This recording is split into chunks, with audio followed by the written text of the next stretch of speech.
시청하기 전에 구독과 좋아요 버튼 꼭 눌러주시면 영상 제작에 아주 큰 힘이 됩니다. 믿기 어려운 일이 벌어졌습니다. 전쟁이 모든 걸 삼킨 그 도시에서 모두가 대피하던 순간 끝까지 남은 한 사람이 있었습니다. 그는 총도 방패도 권력도 없는 평범한 의사였습니다. 하지만 그가 남긴 선택 하나가 수많은 생명을 살리고 세계를 울렸습니다. 그의 이름은 박선호. 한국의 한 젊은 의사로 국제구호단체의 일원으로 전쟁 지역에 파견되었다가 모두가 철수하던 마지막 날 그는 홀로 남았습니다. 그 이유를 아무도 이해하지 못했죠. 그는 왜 떠나지 않았을까요? 오늘 감동 소쿠리는 그가 남긴 진심의 기록을 전해드립니다. 그날 밤 도시의 색은 하나뿐이었습니다. 검붉은 불.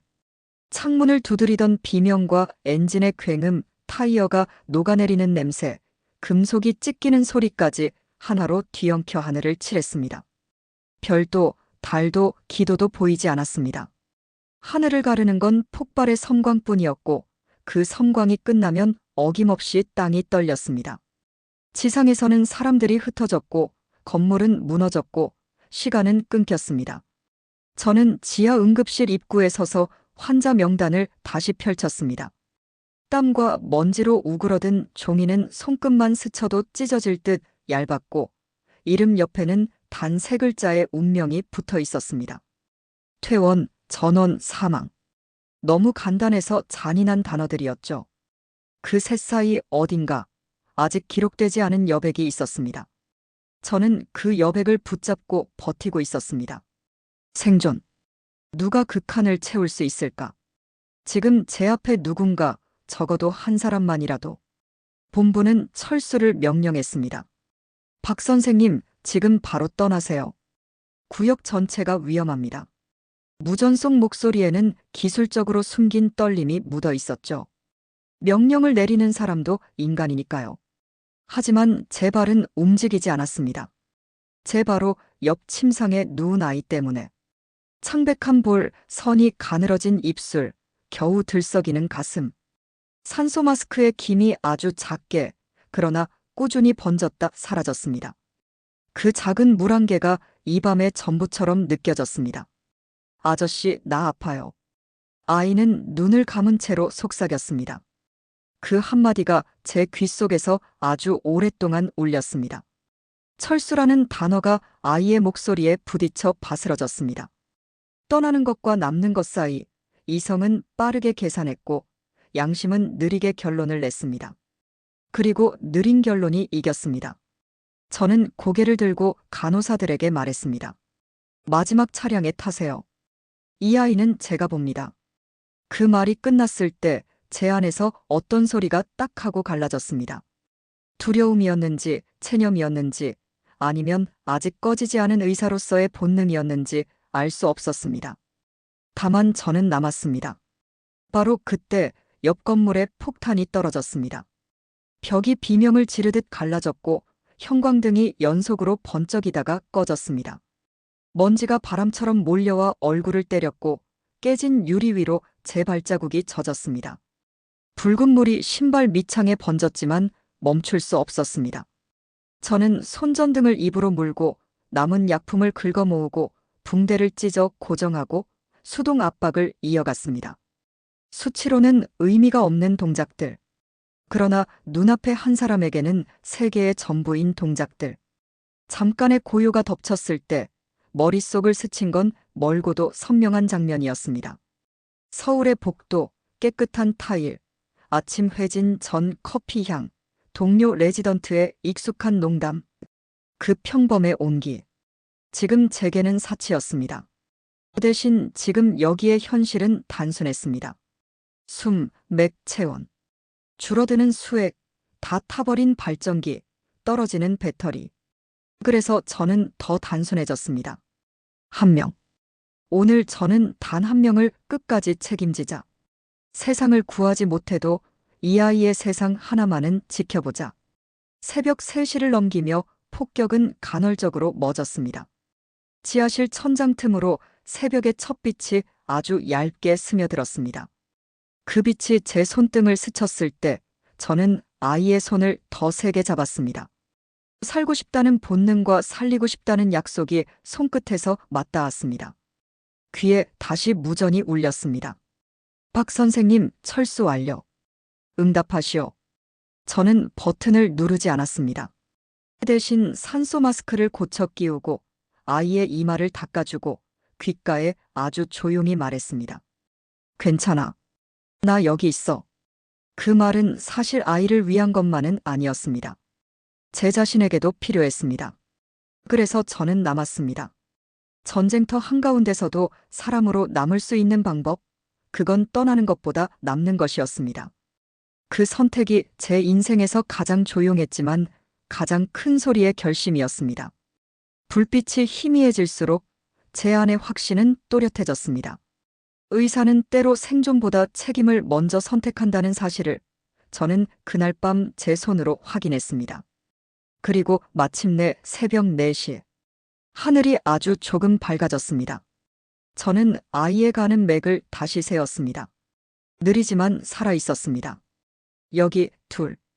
이 거대한 폐허 가운데 그 사실 하나가 세계를 다시 움직이게 만들었습니다. 떠나는 것이 생존이라면 남는 것은 인간의 선택. 저는 후자를 택했습니다. 그리고 그 밤 그 선택이 틀리지 않았다는 것을 제 두 손이 증명하고 있었습니다. 아침이 오자 하늘은 다시 소리를 냈습니다. 먼 수평선 너머에서 두두두두 회전익의 박자가 바람을 갈랐습니다. 헬기가 뜬다는 건 보통 희망을 뜻합니다. 하지만 이 도시에서는 언제나 단서를 달아야 했습니다. 만약 착륙할 수 있다면 저는 창문 틈으로 회전 날개의 그림자가 폐허를 쓸고 지나가는 것을 봤습니다. 먼지가 꽃가루처럼 솟구쳤고 사람 대신 몰려다니던 개들이 그림자를 쫓아 짖었습니다. 무전기가 갈라진 음색으로 명령을 뱉었습니다. 박선호, 지금 즉시 탑승하라.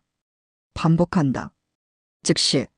마지막 통보의 목소리는 무감정하려 애썼지만 그 속에 숨어있던 불안을 저는 들을 수 있었습니다. 그 순간 휠체어가 제 앞에 멈췄습니다. 두 다리를 잃은 노인. 허벅지에서 끊긴 붕대의 공백이 말보다 크게 사정을 말해주고 있었습니다. 노인은 떨리는 손으로 제 손을 잡았습니다. 뼈가 만져질 만큼 마른 손. 그러나 움켜쥐는 힘만은 놀랍도록 단단했습니다. 의사 양반, 나도 갈 수 있겠소? 헬기의 그림자가 우리 머리 위를 크게 한 바퀴 돌았습니다. 바람이 먼지와 함께 눈에 들이쳤고 저는 본능적으로 눈을 감았다가 곧 게이트 쪽으로 손을 흔들었습니다. 여기 환자들. 다음 비행. 환자 우선. 목청이 찢기도록 외쳤지만 회전음이 모든 문장을 씹어 삼켰습니다. 헬기는 조금 더 낮게 맴돌더니 결국 고개를 젓듯 방향을 틀었습니다. 순간 시간의 소리가 꺼졌습니다. 소리가 떠난 자리에는 비어있는 하늘과 남겨진 사람들만이 남았습니다. 노인의 손이 더 세게 떨렸습니다. 저는 그 손을 두 손으로 덮었습니다. 조금만 더 버팁시다. 다시 올 겁니다. 스스로도 완전히 믿지 못하는 문장이었지만 그 말 말고는 우리를 지탱할 것이 없었습니다. 사람을 살리는 도구는 약과 수술만이 아니었습니다. 거짓일지라도 희망을 말해주는 혀, 절망 앞에서 손을 놓지 않는 손. 그 두 가지가 그날의 가장 중요한 처치였습니다. 남은 약품을 펼쳐보았습니다.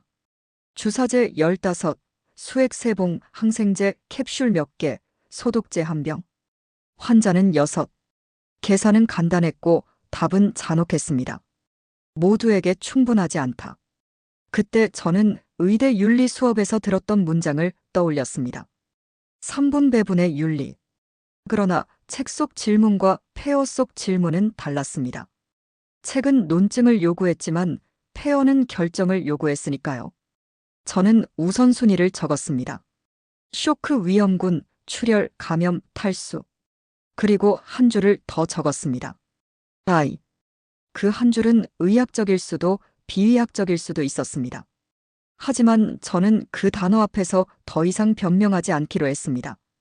노인은 가늘게 웃으며 제 손을 놓았습니다. 먼저 애를 살리시오. 나는 오래 살았어. 말은 가벼웠지만 그 가벼움은 평생을 산무게에서 나온 것이었습니다. 저는 대답 대신 고개를 깊이 숙였습니다. 그게 그분에게 드릴 수 있는 전부의 예였습니다. 곧바로 분배를 시작했습니다. 수액은 탈수와 쇼크 위험군에게, 항생제는 개방성 상처에게, 남은 진통제는 장시간 처치가 필요한 환자에게, 제 어깨 상처에서 새는 피는 손수건으로 막고 마취 없는 봉합을 견뎠습니다. 통증이 파도처럼 밀려왔지만 제 손의 속도는 오히려 더 일정해졌습니다. 통증은 집중을 망치기도 하지만 때로는 집중을 날카롭게도 합니다. 해가 기울 무렵 아이의 열이 다시 올랐습니다. 저는 찬 수건을 갈아대며 귓가에 나직히 말했습니다. 이름이 뭐니? 아이는 마른 입술을 움직여 속삭였습니다. 아민. 짧은 이름, 그러나 제 손의 움직임을 더 조심스럽게 만드는데 충분했습니다. 이름을 알면 사람은 숫자에서 사람으로 바뀝니다. 소아 한 명이 아민이 되는 순간 처치의 무게가 달라집니다. 저는 노트 첫머리에 적었습니다. 아민 9세 추정. 맹약함. 탈수. 상처 봉합 완료. 체온 변동 심함. 의식 혼미. 그리고 마지막 줄에 아주 작게 한 문장을 덧붙였습니다. 부디 새벽을 건너라. 밤은 다시 빨갛게 타오르기 시작했고 구조대의 불빛은 멀찍이 도로 끝을 헤매다 사라졌습니다. 전선은 끊겼고 길은 무너졌습니다. 우리는 문자 그대로 섬이 되었습니다. 아니, 무덤과 섬 사이 어딘가였을지도 모릅니다. 그때 한 여인이 제 앞에 서서 주머니를 뒤집었습니다. 낡은 비스킷 몇 조각, 작은 물병 하나. 선생님, 이거라도. 저는 고개를 저었습니다. 아이에게 주세요. 제 목소리는 차분했지만 위장과 목은 마른 모래를 씹는 듯 아팠습니다. 그래도 거절했습니다. 여인은 울음을 삼키며 제 손등을 한번 만지고 물러났습니다. 그 짧은 접촉에 사람의 체온이 남았습니다. 그 체온이 제게는 약과 같았습니다. 새벽 3시 아민이 제 손을 잡아 끌었습니다. 한국 가면 나아요? 저는 잠시 입을 다물었습니다. 정답이 없는 문제 앞에서 사람은 종종 침묵을 정답처럼 사용합니다. 하지만 그 아이에게 침묵은 정답이 아니었습니다. 저는 고개를 끄덕였습니다. 응, 같이 갈 거야. 반드시. 그 약속은 과학이 아니었습니다. 그러나 그 순간 과학 이상으로 필요한 처방이었습니다. 약속이 아이의 호흡을 조금 더 길게, 조금 더 깊게 해주길 바랐습니다. 그 바람은 의사로서가 아니라 같은 인간으로서의 기도였습니다. 동이 트기 직전 노인의 맥이 얇아졌습니다. 저는 그의 손을 잡고 끝까지 맥을 세웠습니다. 숫자는 점점 간격을 넓혔고 마침내 하나의 긴 고요가 되어 남았습니다. 그 순간 제 눈앞의 세계가 아주 좁아졌다가 다시 넓어졌습니다. 노인의 손에서 완전히 사라지지 않은 온기가 제 손바닥에 남았고 그 온기가 제 등골을 타고 심장으로 들어왔습니다. 먼저 애를 살리시오. 그 말이 제 안에서 다시 한번 자라났습니다. 저는 눈을 감고 아주 짧게 기도했습니다. 그리고 다시 아이에게로 향했습니다. 오늘도 제 임무는 같습니다. 단 한 사람을 끝까지 붙드는 것. 누군가의 생을 숫자에서 이름으로, 기록에서 이야기로 바꾸는 것. 그것이면 충분합니다. 그리고 그 충분함이 이 지독한 밤을 지나가는 유일한 방법이었습니다. 폭격이 멎은 뒤 도시는 이상할 만큼 조용했습니다. 공기 속엔 여전히 그을음 냄새가 섞여 있었지만 사람의 소리만은 사라졌습니다. 귀를 기울이면 들리는 건 유리 파편이 굴러가는 소리, 부서진 철근이 바람에 스치는 마찰음뿐이었습니다. 그 고요가 오히려 더 무서웠습니다. 폭발보다 무서운 건 아무 소리도 나지 않는 순간이라는 걸 그때 처음 알았습니다. 병원은 절반 이상이 무너졌고 남은 구조물은 삐걱거리는 소리를 냈습니다. 시계는 새벽 2시에서 멈춰 있었고 그 바늘은 더 이상 움직이지 않았습니다. 마치 이곳의 시간이 영원히 그 시각에 갇힌 것 같았습니다. 하지만 사람의 시간은 계속 흘렀습니다. 숨이 붙어 있는 한 의사는 멈출 수 없으니까요. 생존자는 7, 하루 전에는 8이었습니다. 숫자를 세는 일조차 죄처럼 느껴졌습니다. 숫자 하나가 사라질 때마다 이름 하나가 지워지는 기분이었습니다. 그중 3명은 아이였습니다. 그 작은 어깨들이 얼마나 얇던지 붕대를 감을 때마다 손끝이 떨렸습니다. 아직 세상의 잔혹함을 모르는 아이들이 이 지옥 한가운데서 제게 묻는 눈빛을 볼 때마다 숨이 막혔습니다. 선생님, 오늘은 폭탄 안 떨어지죠? 그 물음에 대답할 수 없었습니다. 대신 저는 희미한 미소를 지었고 그게 유일한 거짓말이자 약속이었습니다. 전력은 이미 끊겼고 발전기도 멈췄습니다. 지하실의 공기는 눅눅하고 숨막히게 무거웠습니다. 배터리 수명은 몇 시간 남지 않았고 손전등 불빛은 점점 흔들렸습니다. 그래서 저는 귀에 모든 감각을 모았습니다. 맥박의 박동, 숨소리의 간격, 체온의 변화. 청진기 대신 제 손끝이 듣는 세상이었습니다. 그 순간만큼은 의학이 아니라 감각, 인간의 직감이 모든 것을 대신했습니다. 선호야, 정신 차려. 지금 무너지면 다 끝이야. 스스로에게 그렇게 중얼거렸습니다. 제 목소리는 떨렸지만 말의 끝은 단단했습니다. 무너지지 않기 위해 사람은 말이 필요합니다. 저는 그 말로 제 정신을 붙잡았습니다. 그때 어둠 속에서 울음소리가 났습니다. 아주 작았지만 분명한 소리. 저는 손전등을 들어 천천히 지하 저장실로 내려갔습니다. 계단이 삐걱거렸고 벽에 금이가 있었습니다. 그 끝에 한 여자가 아이를 품고 웅크리고 있었습니다. 그녀의 눈은 두려움에 가득 차 있었고 아이는 숨이 가빴습니다. 다리에 유리 조각이 깊게 박혀 있었습니다. 저는 말없이 무릎을 꿇고 상처를 살폈습니다. 제발 우리 아이만 살려주세요. 그녀의 목소리는 절규에 가까웠습니다. 눈물과 먼지가 뒤섞여 얼굴을 가렸고 입술은 말라붙어 있었습니다. 저는 대답 대신 붕대를 뜯어내고 상처 부위를 세척했습니다. 피가 멈추지 않아 손으로 눌렀습니다. 마취제도 없고 봉합도 원시적이었지만 손끝의 정확도만큼은 어느 때보다 섬세했습니다. 바늘을 꿰며 속으로 기도했습니다. 이 아이는 살아야 해. 누군가는 살아야 해. 한참 뒤 아이의 맥이 조금 안정되자 어머니가 제 손을 잡았습니다. 차갑고 떨리는 손. 감사합니다. 그 한마디에 눈물이 쏟아질 뻔했지만 참았습니다. 울면 손이 떨립니다. 손이 떨리면 생명이 흔들립니다. 의사는 울면 안 됩니다. 그래서 대신 저는 손등으로 눈가를 닦고 다시 다음 환자에게 걸음을 옮겼습니다. 밤은 다시 길어졌고 폭격은 간헐적으로 이어졌습니다. 건물이 흔들릴 때마다 먼지가 눈에 들어왔지만 저는 손전등을 놓지 않았습니다.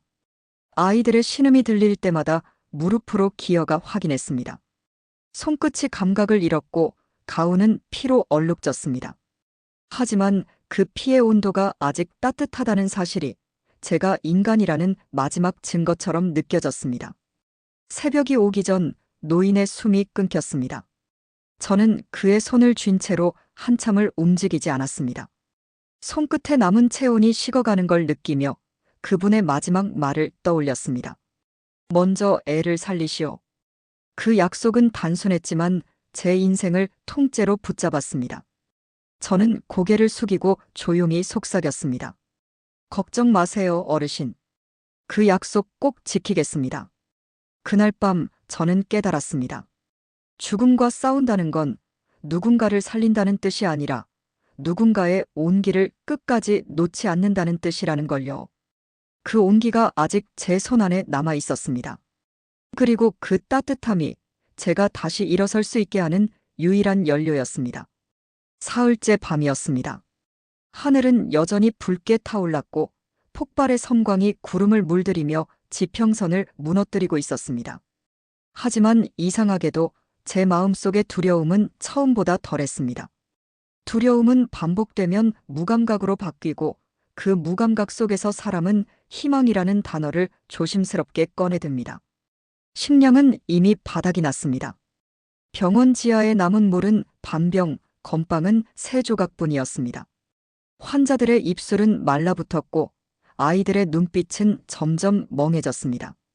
그러나 그 어떤 절망 속에서도 사람들은 희미한 기대를 버리지 않았습니다. 혹시 내일은 구조대가 올지도 몰라요. 그 말 한마디가 사람들을 붙잡아 놓는 유일한 끈이었습니다. 저는 손전등을 들고 무너진 병동을 뒤졌습니다. 벽이 갈라지고 계단은 반쯤 무너졌습니다. 그래도 발을 옮겼습니다. 어둠 속을 더듬던 손끝에 무언가 차가운 금속이 닿았습니다. 부서진 책상 밑에서 녹슨 군용 라디오 한 대가 나왔습니다. 안테나는 반쯤 휘어져 있었고 전원 스위치는 헐겁게 덜렁거렸습니다. 하지만 그 순간 그것은 제 눈에 보석처럼 빛났습니다. 세상과 다시 연결될 수 있는 마지막 끈이었으니까요. 손가락 끝이 떨렸습니다. 전선을 이어붙이며 오래전 기억이 스쳤습니다. 초등학교 시절 아버지와 함께 라디오를 만들던 밤, 나무 상자에 철판을 두드려 끼우고 신호가 잡히면 두 사람이 동시에 웃던 그 장면. 그 기억이 제 손을 이끌었습니다. 발전기에 남은 전력을 끌어와 배터리를 억지로 연결했습니다. 불꽃이 칙하고 튀었지만 멈추지 않았습니다. 몇 초 뒤 라디오에서 잡음이 흘러나왔습니다. 쏴 쯧쯧. 처음엔 환청인 줄 알았습니다. 너무 오래 혼자였기에 귀가 만들어낸 소리라고 생각했습니다. 그러나 잡음 사이로 희미한 음성이 들렸습니다. 여기는 제사지역 피난 캠프입니다. 생존자는 신호를 보내주십시오. 48시간 내 구조 임무를 시작합니다. 그 순간 무너져 있던 가슴이 터지듯 요동쳤습니다. 저는 무릎을 꿇고 라디오를 껴안았습니다. 눈물이 쏟아졌습니다. 그동안 눌러왔던 공포와 분노와 외로움이 한꺼번에 터져나왔습니다. 살았다. 아직 우리를 기억하고 있다. 그러나 곧 냉정이 찾아왔습니다. 통신거리가 너무 멀었습니다. 응답 신호가 닿지 않았습니다. 마이크를 붙잡고 아무리 외쳐도 제 목소리는 잡음 속에 파묻혔습니다. 여기는 가자병원. 생존자 7. 응급환자 다수. 구조 요청. 목이 찢어질 듯 외쳤지만 아무 대답이 없었습니다. 희망을 본 순간 그 희망이 닿지 않는다는 사실이 오히려 더 잔혹했습니다. 저는 포기하지 않았습니다. 무너진 창고에서 철판 조각과 캔, 녹슨 나사를 찾아 간이 안테나를 만들기 시작했습니다. 감염된 어깨에서 피가 배어나왔지만 그보다 더 강한 무언가가 저를 움직였습니다. 지금 이 소리를 포기하면 진짜 아무도 우리를 모를 거야. 밤새 철판을 구부리고 테이프를 감고 손가락에 불이 날 때까지 고쳤습니다. 새벽 무렵 손끝에서 희미한 삐 소리가 났습니다. 삐삐. 저는 숨을 삼키고 마이크를 붙잡았습니다. 여기는 가자병원. 생존자 7. 한국인 의사 박선호. 응급환자 다수. 구조 요청. 이름을 말하는 순간 제 심장이 미친 듯이 뛰었습니다. 이름을 말한다는 건 아직 나가 살아있다는 걸 증명하는 행위였습니다. 잠시의 정적 뒤 라디오가 대답했습니다. 박선호 박사님 위치 확인. 하지만 그 지역은 통제구역입니다. 구조는 어렵습니다. 그 한 문장이 제 머릿속을 텅 비우게 했습니다. 손에서 힘이 빠졌고 라디오가 바닥으로 떨어졌습니다. 잡음이 다시 가득 찼습니다. 그러나 이상하게도 절망만이 남진 않았습니다. 누군가 내 이름을 불렀다는 사실. 누군가 아직 박선호라는 존재를 기억하고 있다는 사실. 그것만으로도 세상은 완전히 끊어진 게 아니었습니다. 그날 밤 저는 노트 한 귀퉁이에 이렇게 적었습니다. 두려움은 인간을 떠나게 하지만 책임은 남게 한다. 그리고 그 아래에 짧게 덧붙였습니다. 이 소리가 내 마지막이 되더라도 누군가에게 닿는다면 그걸로 충분하다. 라디오의 잡음은 여전히 이어졌습니다. 하지만 이제 그 소리는 절망이 아니라 심장이었습니다. 박동처럼 규칙적으로 아주 미세하게 살아있는 세상의 증거였습니다. 그날 새벽 저는 처음으로 웃었습니다. 전쟁 한가운데서도 아직 연결이라는 단어가 남아있다는 사실이 너무 고마웠습니다. 그 희미한 소리가 제게 속삭이고 있었습니다. 아직 끝난 게 아니야. 다섯째 날 아침, 하늘은 다시 불타오르고 있었습니다. 새벽부터 들려오는 포성은 공기를 가르고 병원 지붕의 잔해를 흔들었습니다. 폭발 소리 사이로 들려오는 유리 깨지는 소리와 사람의 비명은 이미 일상의 일부가 되어버렸습니다. 그날의 공기는 유난히도 무거웠습니다. 땅속에서조차 전쟁의 냄새가 났습니다. 제 어깨의 상처는 이미 골마 있었고 붕대는 피로 굳어 딱딱했습니다. 하지만 저는 그것을 풀지 않았습니다. 제 앞에는 아직 살아있는 사람들이 있었으니까요. 청진기를 귀에 꽂고 왼손으로 맥을 짚고 오른손으로 주사기를 쥐었습니다. 한쪽 팔이 감각을 잃었지만 그래도 손끝은 환자들의 미세한 생명 신호를 느끼고 있었습니다. 선생님, 이약이라도 드세요. 아이의 어머니가 제 앞에 조심스레 비상식량을 내밀었습니다. 말라붙은 비스킷 한 조각과 반병의 물. 그녀가 가진 전부였습니다.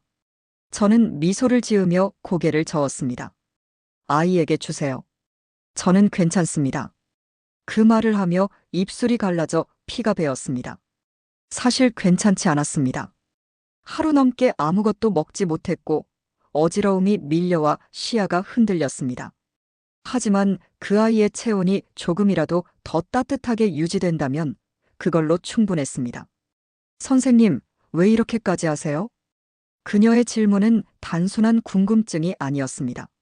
절망 속에서 희망을 믿고 싶은 인간의 마지막 질문이었습니다. 저는 잠시 고개를 떨구었습니다. 그리고 숨을 고른 뒤 천천히 대답했습니다. 의사에게 국경은 없습니다. 그리고 그 아이가 제 아들이었어도 똑같이 했을 겁니다. 그 말을 하는 순간 제 목소리가 스스로를 설득하듯 떨렸습니다. 의사라는 이름 아래 감춰둔 감정이 처음으로 밖으로 새어나왔습니다. 그녀는 아무 말 없이 제 손을 잡았습니다. 그 손은 차갑고 약했지만 그 안에는 묘한 온기가 있었습니다. 잠시나마 전쟁이 멈춘 것 같았습니다. 그 온기가 저를 붙잡아 주었습니다. 그날 오후 저는 남은 약품을 확인했습니다. 수액 2봉, 항생제 3알, 진통제 1개. 그리고 제 앞에는 6명의 환자. 수학적으로는 불가능한 상황이었습니다. 누군가를 선택해야 했습니다. 의사가 되어 처음으로 생명을 순서로 나눠야 하는 순간이었습니다. 저는 종이 위에 적었습니다. 1. 소아이, 출혈 3, 감염 4, 탈수 5, 노약자 6, 고통 환자. 적고 나니 손이 떨렸습니다. 누구의 생명이 더 중요하다는 뜻이 아니었습니다. 단지 시간이 다르다는 의미였습니다. 하지만 시간의 차이는 결국 생의 차이로 이어집니다. 저는 눈을 감고 속삭였습니다. 하나라도 더 살리자. 그게 내 임무다. 그 순간 천장이 흔들렸습니다. 폭격이 바로 인근 건물에 떨어졌습니다. 귀가 멍해지고 바닥이 파도처럼 들썩였습니다. 유리 파편이 흩어졌고 철근 조각이 제 어깨를 스쳤습니다. 붉은 피가 흘러내렸지만 통증은 느껴지지 않았습니다. 오직 환자들의 신음만이 귀에 남았습니다. 저는 본능적으로 그들의 몸 위로 몸을 덮었습니다. 괜찮아요, 괜찮아요. 그 말은 사실 제 자신에게 하는 주문이기도 했습니다.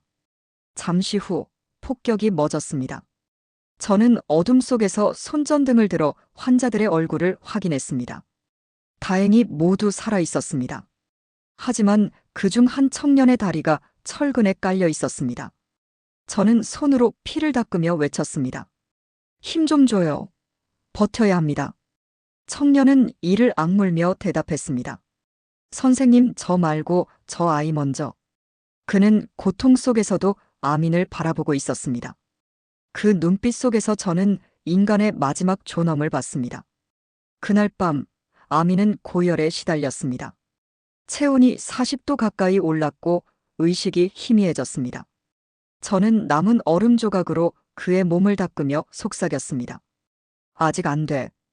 아직 갈 수 없어. 아이의 숨결이 약해질 때마다 제 심장도 함께 내려앉았습니다. 그때 어머니가 조용히 제 어깨를 붙잡았습니다. 선생님, 괜찮아요. 그동안 감사했어요. 그녀의 말은 체념이 아니라 기도였습니다. 저는 고개를 세차게 저었습니다. 아니요. 아직 끝나지 않았습니다. 내일 해가 뜨면 구조대가 올 겁니다. 근거 없는 말이었지만 믿음에는 근거가 필요하지 않았습니다. 새벽이 다가올 무렵 아민이 제 손을 잡았습니다. 그 손은 차가웠지만 힘이 있었습니다. 아저씨, 약속했잖아요. 같이 가자고. 그 말에 제 눈가가 젖었습니다. 그래. 같이 가자. 그 순간 저는 죽음과 맞선 모든 날들의 이유를 이해했습니다. 그건 거창한 사명감이 아니었습니다. 단지 한 아이의 약속을 지키기 위한 인간의 가장 단순한 본능이었습니다. 창밖으로 희미한 빛이 번졌습니다. 폭격의 불길이 아니라 새벽의 첫 햇살이었습니다. 그 빛이 제 얼굴을 스칠 때 저는 속삭였습니다. 오늘은 반드시 살아남자. 그날의 결심은 단순했지만 제 인생에서 가장 강력한 약속이었습니다. 누군가의 생명을 지키겠다는 약속. 그 약속이 제게 다시 의사가 될 용기를 주었습니다. 그리고 그 순간 저는 깨달았습니다. 죽음 앞에서도 흔들리지 않는 힘은 기술이 아니라 진심이라는 것을. 진심은 탄환보다 느리지만 결코 멈추지 않습니다. 6째 날 새벽 바람이 달랐습니다. 밤새 들려오던 폭발음이 잠잠해졌고 먼 곳에서 낮고 일정한 진동이 느껴졌습니다. 처음엔 다시 폭격이 시작된 줄 알고 본능적으로 몸을 웅크렸습니다. 하지만 그 진동은 땅이 아니라 하늘에서 내려왔습니다. 두두두두, 일정한 간격의 회전음. 헬기였습니다. 저는 손전등을 붙잡고 창가로 달려갔습니다. 바람에 먼지가 휘날렸고 잿빛 하늘 사이로 희미한 불빛이 돌아가고 있었습니다. 구조대다. 목소리가 새어나왔습니다. 순간 눈물이 터졌습니다. 5밤 동안 버텼던 모든 공포와 분노, 절망이 한꺼번에 터져나왔습니다. 환자들이 소리를 질렀습니다. 살았다. 그 외침은 울음 같았고 기도 같았습니다. 저는 무전기를 다시 잡았습니다. 여기는 가자병원. 생존자 6. 착륙 가능합니까? 잠시 정적. 그리고 대답. 박선호 박사님 확인했습니다. 상공 인양 진행. 착륙 불가, 접근 위험. 그들의 목소리는 침착했지만 그 안엔 분명한 존경이 담겨 있었습니다. 이내 하늘에서 굵은 밧줄이 내려왔습니다. 거친 바람이 머리칼을 휘날렸고 먼지가 눈을 찔렀습니다. 첫 번째로 부상자가 실려 올라갔습니다. 아이의 어머니였습니다. 그녀는 들것에 묶이며 제 손을 잡았습니다. 선생님 같이 가요. 그녀의 눈빛은 간절했지만 저는 미소로 대신했습니다. 다음에 만나요. 먼저 올라가세요. 그녀는 울먹이며 고개를 끄덕였고 하늘로 끌려 올라갔습니다. 2번째는 청년이었습니다. 다리를 다친 그는 이를 악물며 견디고 있었습니다. 당신 덕분에 살았습니다. 그 한마디가 제 어깨의 고통을 잊게 했습니다. 그리고 마지막으로 아민의 차례가 왔습니다. 아이는 여전히 열이 남아 있었지만 눈을 떴습니다. 아저씨 같이 가는 거죠? 저는 잠시 말을 잃었습니다. 그 눈빛을 보니 거짓말을 할 수 없었습니다. 그러나 진실을 말할 수도 없었습니다. 결국 저는 아이의 손등에 다시 O 모양을 그렸습니다. 이건 약속이야. 다시 만날 거야. 아이가 고개를 끄덕였고 구조대원이 들것을 고정했습니다. 밧줄이 팽팽해지고 아이의 몸이 하늘로 올라갔습니다. 그 순간 바람이 미친 듯이 몰아쳤습니다. 모래가 눈에 들어왔지만 저는 눈을 감지 않았습니다. 아이의 모습이 완전히 작아질 때까지 하늘을 향해 손을 흔들었습니다. 그 손짓은 마지막 인사이자 세상에 남기는 신호였습니다. 헬기가 멀어지며 소리가 점점 작아졌습니다. 땅은 다시 고요해졌지만 이번 고요는 달랐습니다. 절망의 침묵이 아니라 생명이 남긴 여운 같은 고요였습니다. 저는 바닥에 주저앉아 숨을 몰아쉬었습니다. 심장이 터질 듯 뛰었지만 그 뛰는 소리가 기적처럼 느껴졌습니다. 그때 라디오가 다시 켜졌습니다. 박선호 박사님, 첫 인양 완료. 추가 구조 준비 중. 하지만 곧 또 다른 메시지가 이어졌습니다. 기상 악화. 상공 접근 불가. 다음 임무 24시간 뒤. 그 말은 곧 남은 사람은 스스로 버텨야 한다는 뜻이었습니다. 저는 무전기를 쥔 채로 잠시 눈을 감았습니다. 그리고 천천히 웃었습니다. 괜찮다. 오늘 6명이 하늘을 올랐다. 그것이면 충분하다. 그날 오후 저는 남은 환자의 상태를 다시 점검했습니다. 노파 한 분만이 남았습니다. 그녀는 이미 오랜 병으로 쇠약했지만 제 손을 잡으며 중얼거렸습니다. 이제 됐어, 그 아이가 살았잖아. 그 말에 가슴이 먹먹해졌습니다. 누군가의 생존이 또 다른 사람의 위로가 되는 순간, 그게 인간의 신비였습니다. 노파가 잠들자 저는 건물 밖으로 나왔습니다. 붉은 석양이 폐허 위로 떨어지고 있었습니다. 모래바람 속에서 잿빛 건물이 불길처럼 빛났습니다. 그 붉은 빛이 마치 새벽처럼 느껴졌습니다. 죽음의 도시 한가운데서 새 생명이 태어난 듯한 기분이었습니다. 그때 라디오가 마지막으로 울렸습니다. 박선호 박사님, 신호 확인. 다음 회수 임무 내일 동틀 무렵 진행 예정. 그 짧은 문장에 모든 피로가 녹아내렸습니다. 저는 하늘을 올려다보며 속삭였습니다. 조금만 더 버티자. 오늘을 넘기면 내일이 온다. 밤이 찾아왔지만 저는 잠들지 않았습니다. 붕괴된 천장 틈으로 달빛이 스며들었고 그 아래서 저는 아이들이 남기고 간 물건들을 하나씩 정리했습니다. 깨진 장난감, 낡은 노트, 그리고 아민이 떨어뜨리고 간 작은 인형. 그 인형을 품에 넣으며 조용히 중얼거렸습니다. 이 아이가 언젠가 웃으며 한국에 오면 꼭 보여주자. 이곳에도 희망이 있었다고. 바람이 불었습니다. 먼지가 일어났지만 그 안엔 생명의 냄새가 섞여 있었습니다. 그날 새벽 하늘은 붉게 물들었습니다. 피의 색이 아니라 희망의 색으로. 그리고 저는 믿었습니다. 누군가의 진심은 결국 세상을 움직인다는 것을. 다음 날 새벽 바람이 달라졌습니다. 밤새 비가 내렸고 폭격의 먼지를 씻어내듯 폐허 위로 옅은 안개가 깔렸습니다. 저는 무너진 창문 틈으로 하늘을 바라보았습니다. 구름 사이로 새빛이 스며들고 있었습니다. 그것은 단순한 새벽이 아니었습니다. 구조대가 다시 올 것이다라는 믿음이 눈앞에 비쳤습니다. 그러나 무전기는 침묵했습니다. 라디오의 잡음만이 희미하게 이어졌고 화면에는 배터리 경고가 깜빡였습니다. 이제 제게 남은 것은 시간과 기록뿐이었습니다. 저는 노트를 꺼내 앉았습니다.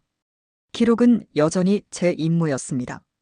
사람들은 언젠가 이곳을 다시 찾을 것이고 그때 이 노트가 진실의 증거가 될 것입니다. 저는 한 줄 한 줄 정성스럽게 써내려갔습니다. 2025년 4월 3일 생존자 6명 구조 완료. 남은 환자 1명, 노인 여성. 상태 안정. 이틀째 고립. 식수 0.5리터. 항생제 이정. 전력 없음. 희망 있음. 마지막 줄을 적을 땐 저도 모르게 웃음이 나왔습니다. 희망 있음이라는 글자. 그 단어 하나가 지금의 저를 붙들고 있었기 때문입니다. 노파는 계속 잠들어 있었습니다. 숨이 아주 가늘었지만 여전히 규칙적이었습니다. 저는 그녀의 이마를 닫고 손을 잡았습니다. 그 손은 종이장처럼 가벼웠지만 놀라울 만큼 따뜻했습니다. 그녀가 깨어나 입을 열었습니다. 의사 양반 이제 됐어. 나보다 어린 것들 먼저 살렸잖아. 그 말에 저는 아무 대답도 할 수 없었습니다. 입을 열면 울음이 터질 것 같았기 때문입니다. 그녀는 미소를 지으며 덧붙였습니다. 하늘이 알고 있을 거야. 당신이 뭘 했는지. 그 말이 내 가슴 한가운데 박혔습니다. 하늘이 안다면 그걸로 충분하다는 듯한 평온한 어조. 저는 그제야 알았습니다. 영웅이란 칭호는 세상이 주는 게 아니라 곁에 있던 누군가의 마음이 만들어주는 거라는 걸. 점심 무렵 하늘은 다시 붉어졌습니다. 멀리서 폭발음이 들렸고 구조대의 신호는 여전히 잡히지 않았습니다. 저는 창문 아래 철제 간판을 세워 여기 생존자 있음이라고 적었습니다. 빗물이 글자를 번지게 했지만 희미한 붉은 페인트는 여전히 남았습니다. 그 붉은색이 제 피와 섞여 있었다는 걸 나중에야 깨달았습니다. 시간이 흘러 해가 기울었습니다. 노파의 숨이 점점 얕아졌습니다. 저는 그녀의 손을 꼭 잡았습니다. 괜찮습니다. 곧 도착할 겁니다. 그녀는 고개를 천천히 저었습니다. 박 선생, 당신은 아직 점잖아. 하늘이 당신한테 맡긴 게 있을 거야. 그녀는 그렇게 말한 뒤 조용히 눈을 감았습니다. 그 순간 병원은 완전히 고요해졌습니다. 폭격의 흔적도 바람의 울음소리도 아무것도 들리지 않았습니다. 세상에 남은 소리는 제 심장의 박동뿐이었습니다. 저는 무릎을 꿇고 노파의 손등에 천천히 십자가를 그렸습니다. 그리고 속삭였습니다. 이제 그만 고통에서 벗어나세요.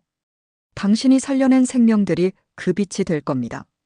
그 말이 끝나자 눈물이 쏟아졌습니다. 참아왔던 울음이 끝내 터져버렸습니다. 하지만 이번엔 부끄럽지 않았습니다. 그건 무너짐이 아니라 인간다움이었습니다. 밤이 다시 찾아왔습니다. 라디오는 완전히 꺼졌고 병원은 깜깜했습니다.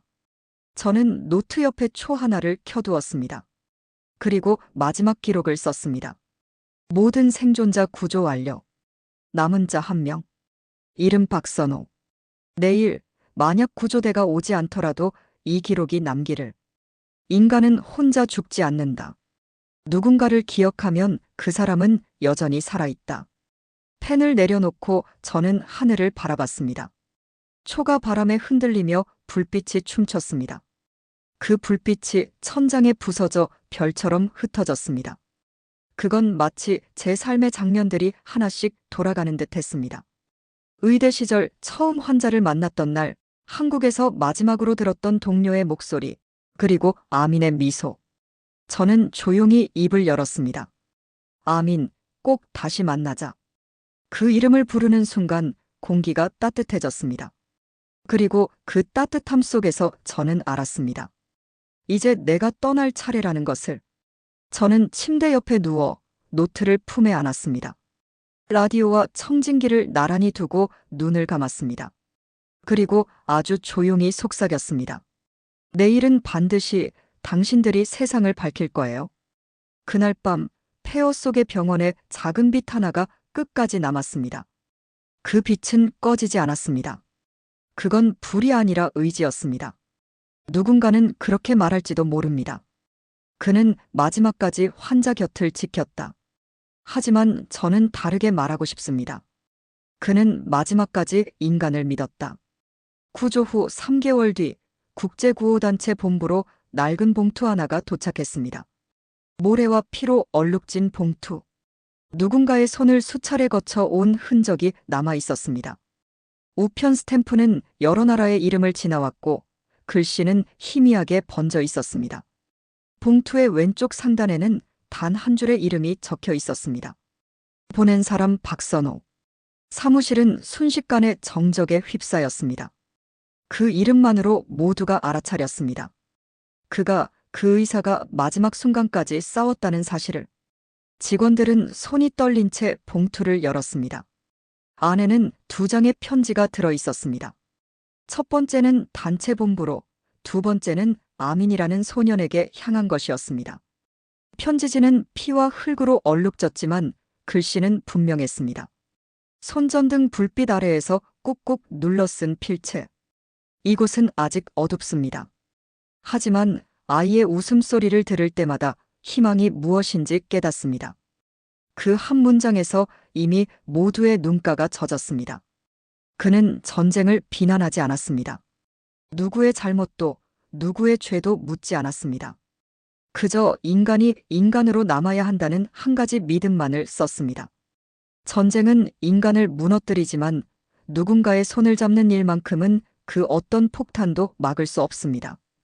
그 문장은 단순했지만 세상을 뒤흔들기에 충분했습니다. 편지의 끝부분은 떨리는 글씨로 적혀 있었습니다.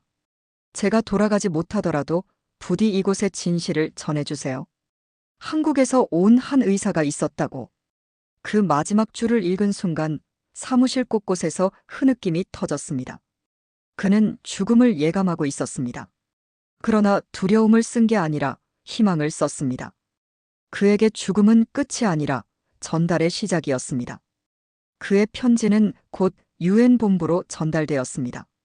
사무총장이 직접 연단에 올라 그 편지를 낭독했습니다. 수백 명의 대표단, 각국의 기자들, 의료인들이 지켜보는 가운데 회의장은 숨소리조차 들리지 않았습니다. 사람들은 듣고 있었습니다. 한 의사의 마지막 진심을. 낭독이 끝나자 누군가 자리에서 일어났습니다. 그리고 또 한 사람, 또 한 사람. 결국 전원이 기립했습니다. 회의장은 오랜 침묵 끝에 울음과 박수로 가득 찼습니다. 누군가의 영웅담이 아니라 한 인간의 선택이 세상을 울렸기 때문이었습니다. 그날 이후 박선호의 이름은 전 세계 언론을 통해 퍼져나갔습니다. 그의 노트, 사진, 그리고 한국 의사라는 짧은 단어는 수많은 이들에게 인간의 존엄을 일깨웠습니다. 의대 교과서에는 그의 편지가 수록되었고 전쟁 지역에 투입되는 의료인들은 출국 전마다 그 문장을 읽었습니다. 두려움은 인간을 떠나게 하지만 책임은 남게 한다. 그 문장은 세대를 넘어 새로운 선서를 대신하게 되었습니다. 아미는 결국 살아남았습니다. 한국 정부의 후원으로 치료를 마친 그는 장학금을 받아 서울의 대학에 입학했습니다. 의학을 전공했습니다. 그리고 매 학기 첫 수업 때마다 그는 교수에게 이렇게 말했습니다. 저는 의사가 되고 싶습니다. 그분이 보여준 진심을 제 손으로 이어가고 싶습니다. 그의 책상 위에는 낡은 사진이 한 장 놓여 있었습니다. 폐허 속에서도 환하게 웃던 하얀 가운의 남자. 그 미소가 아민의 인생을 이끌었습니다. 세월이 흘러도 그 미소는 잊히지 않았습니다. 한국에서는 그의 이름을 딴 재단이 세워졌습니다. 박선호 의료봉사 재단. 그곳에서는 매년 분쟁 지역의 젊은 의사들에게 장학금이 수여됩니다. 그들은 말합니다. 그분처럼 살고 싶습니다. 누군가의 생명을 지키기 위해 조용히 남을 수 있는 사람으로. 그리고 몇 년 뒤 천문학자들이 그의 이름을 별에 붙였습니다. 박선호 별. 그 별은 전쟁터 위를 지나며 매년 같은 시각에 가장 밝게 빛났습니다. 어쩌면 그것은 하늘이 남긴 약속이었을지도 모릅니다. 그의 빛은 꺼지지 않는다. 밤하늘을 올려다본 아미는 그 별을 향해 조용히 속삭였습니다. 선생님, 약속 지켰어요. 그의 눈에는 눈물이 맺혔지만 입가엔 미소가 번졌습니다. 그 미소는 이제 세대를 건너 또 다른 생명에게 이어질 것입니다. 박선호의 이야기는 그렇게 끝났습니다.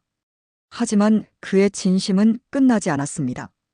그가 남긴 마지막 문장은 여전히 수많은 사람의 가슴에 남아 있습니다. 작은 진심이 모여 세상을 바꾼다. 그리고 그 문장은 지금도 세계 곳곳에서 생명을 살리고 있는 누군가의 가슴 속에서 조용히 다시 시작되고 있습니다.